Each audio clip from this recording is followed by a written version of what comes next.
Welcome to the Writer Reads Flash Fiction from another 365 days of flash fiction, month 3, day 7, field trip. Life in the quarries is not as exciting as the recruiters would have you believe. For one thing, it's not actually exploring abandoned rock mines like the recruiting posters imply. Those are quarries after all. Most of your time is spent in backbreaking labour, swinging a pickaxe or operating a drill.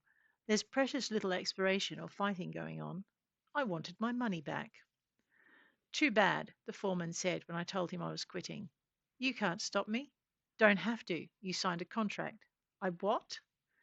I remembered signing a safety waiver and something that said half of what I found belonged to the Corp. At least that's what the recruiter had told me. I'd never really bothered to read the fine print. Want to read it again? My throat was suddenly dry and I swallowed. Sure. Well, that's too bad, too. He was smirking now. Get back to work. And what if I don't? Well, since you're the first of the new batch to test the rules, we'd have to make an example of you. Care to find out how? I'm still leaving. At that, the door behind me opened, and two large, deft hands pulled my arms behind my back and cuffed my wrists tight. Yep, you are. You wanted exploration? You got it. We'll see just how far you get. The Hydra caverns are rigged with enough cams for a Saturday's entertainment. Until then, there hadn't been any entertainment, but the foreman stood and leant forward over his desk. Cheer up, you're going to be a star. I really didn't like the sound of that. I liked the reality even less. Turns out the Hydra caverns were well named, and those eight-headed sons of bitches were fast, prolific, and dedicated carnivores. Actually, they were one of the reasons I'd wanted to explore so badly. I mean, what xenobiologist wouldn't? Maybe not this close and personal, though, and definitely not without something to put them out with, while I made an escape.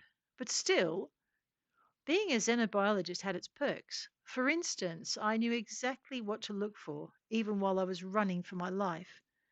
Breathed a sigh of relief when I found it, too. If the hydras were knee to waist high, multi headed menaces, the crater cat was as tall as a man and as long as a small car, and they ate fire breathing lizards for lunch. My only hope was that they didn't eat wandering humans, too. It wasn't looking good until one of the more persistent hydras flamed it, and then it was on for young and old, and I put my second piece of knowledge to good use.